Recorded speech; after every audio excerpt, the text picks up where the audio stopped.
Hello everyone and welcome back. Today I'm going to customize a model that was released recently by Matchbox. It is the 1979 Chevy Nova.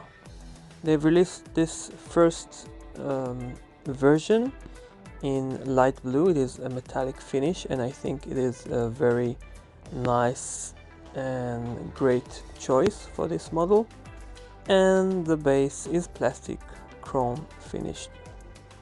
The interior is black and the window part is regular transparent plastic. First of all, I'm going to add my suspension modification for this base. So I'm going to eliminate the tabs that are holding the axles in place. And then I will add my suspension part right at the middle of this base. So the first job is to take off these tabs. If you're dealing with a metal base instead of this plastic one, it is harder, of course, because you have to use your Dremel and shave these tabs. However, most of the bases today are made of plastic, so it is very convenient to work with them and modify them. Behind the scenes, I keep on getting lots of questions and comments about how to customize a diecast car with suspension, and I have some notes that I wanted to clear. Right now you can see that I'm struggling to clean this area from plastic parts, and it is very important to remember that if you will not clean this area from plastic remains, then the spring will not fully extend to its right position, and then the car will be seated too low. So you have to clean this part as much as you can.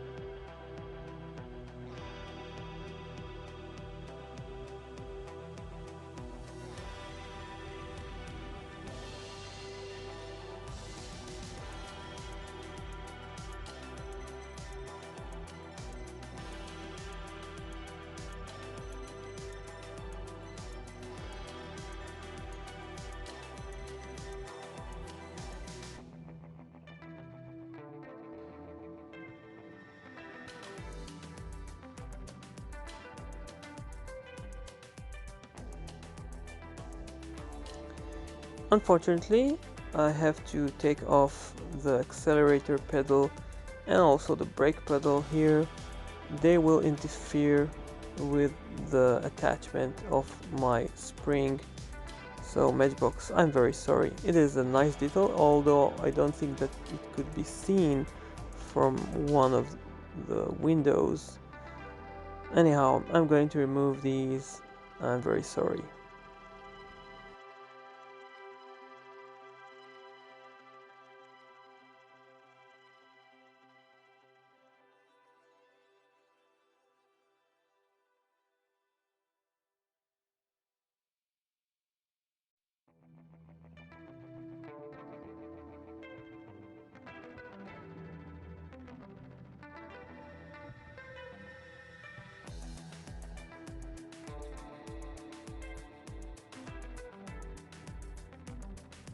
Now I want to get this car in higher position and better sag, so I need some extra travel.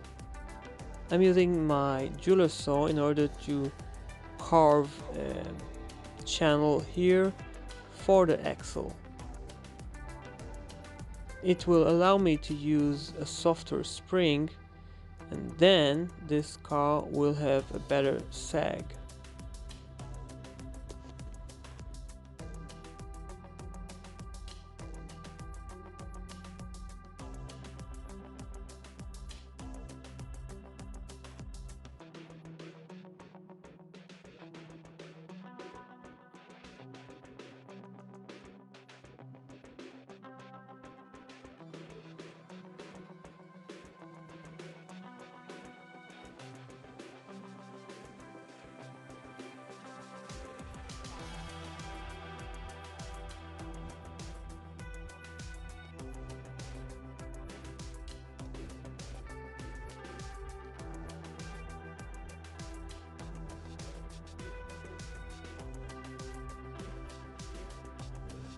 The next part I'm going to remove is this part here.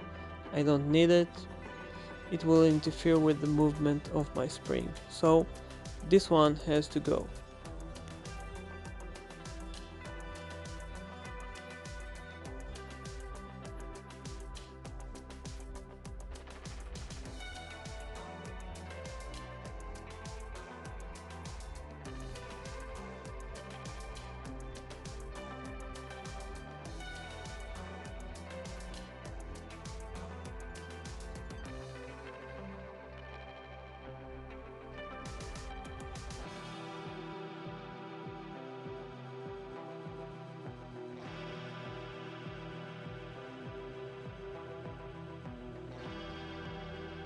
Now, since this plastic part is thick, I have to shave this part here. It is the area above the rear wheel. I'm going to shave it a little bit, make it thinner, and then I will get more travel because the wheel can go even higher into the wheel wells.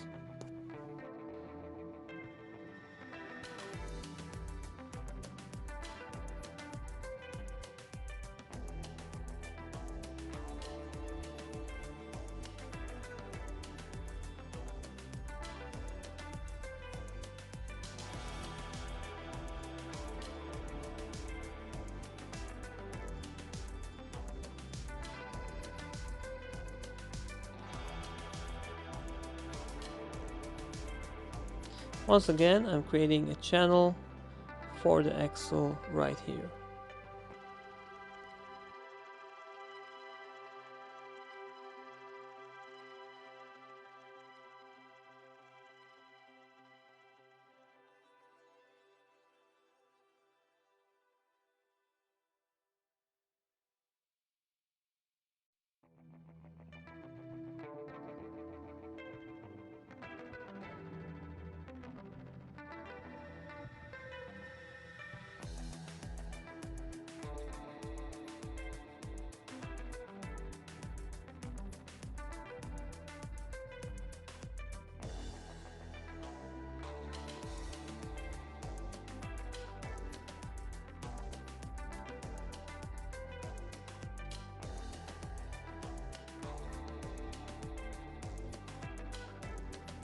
And here's the basic shape of this spring.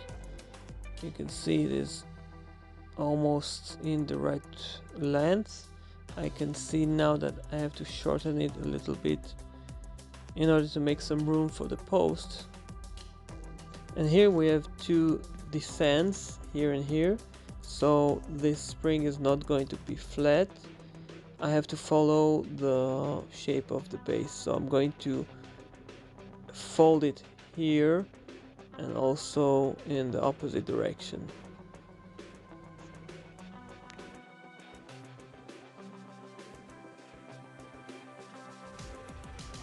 And let's have a look. You can see here is the first fold, and now I have to do the same one here.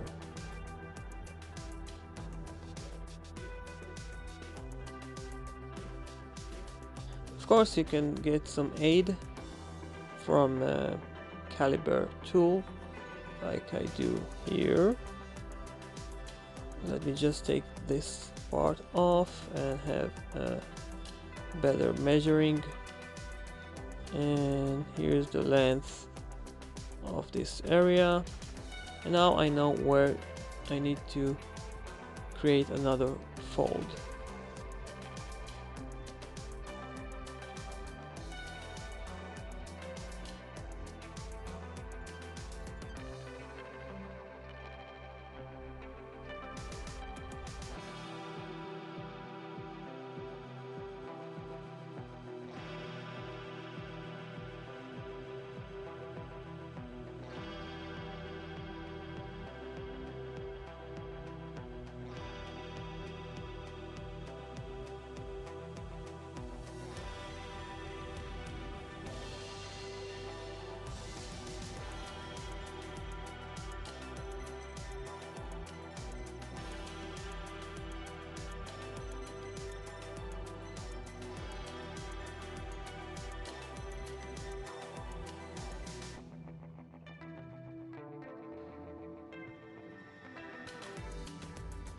Now this technique of giving the spring the right stiffness is something that I've developed.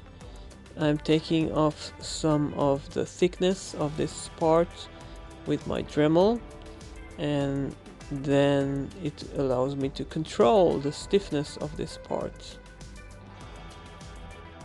Of course, you should be aware and careful not to make this part too thin, and then it will break, of course.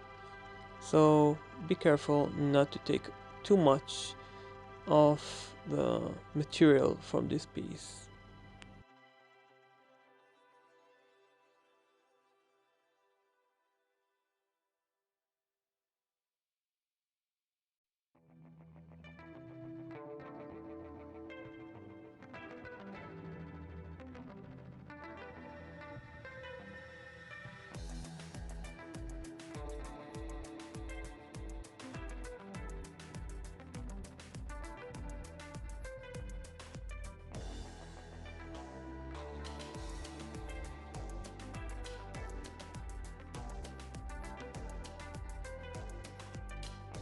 Now I've learned that I need to take off these entirely. In fact, I don't need them because now we have the spring that is holding the wheel in place. So we don't need these parts.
Okay, so now we can assemble the car and see the movement of the wheels inside this car's body. As you see, the movement is pretty much okay. I'll probably make some adjustments, but I'm really pleased with this outcome. Now I'm adding a little bit of hot glue here in the middle. It will hold together with the plastic interior part. And after that, of course, is the painting procedure. I'm not going to leave this car with its original paint. I thought about painting this car with metallic brown and add my own details.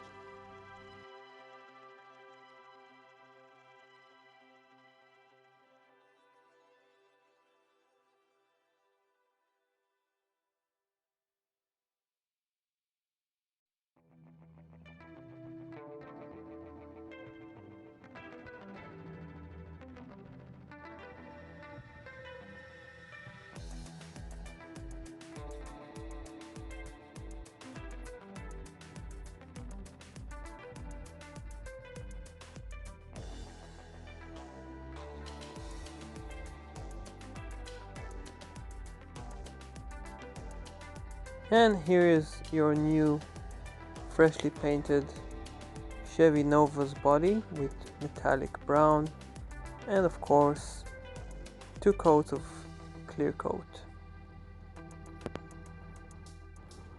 Now I'm going to add some details like painting the indicators, painting the surrounding of the windshield, and also adding some headlights and taillights.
In case you wonder what kind of paints I'm using, for the indicators and the tail lights I'm using transparent glass paints.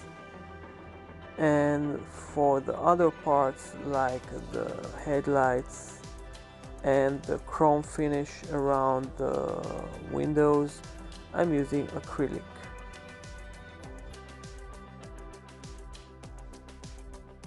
And with these final touches, it is time to show you my new car at my garage. And here it is with its nice metallic brown paint scheme. I think it was a popular color at the 70s and the 80s. Now that I look on this car, I think that it is great that I didn't give up on painting the trimming around the windows. I think that it gave this car extra touch of realism. Believe it or not, I'm going to play with this car. It is not going to be seated in a display case. It is going to be a car for racing with my kid, jumping and whatever. I bought about 10 of these and I will surely customize more of them in the near future.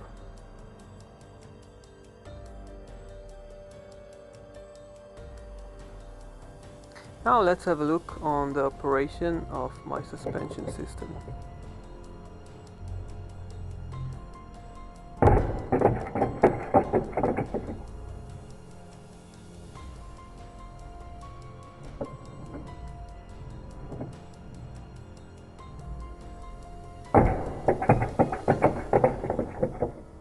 Yeah, the suspension is really nice and soft.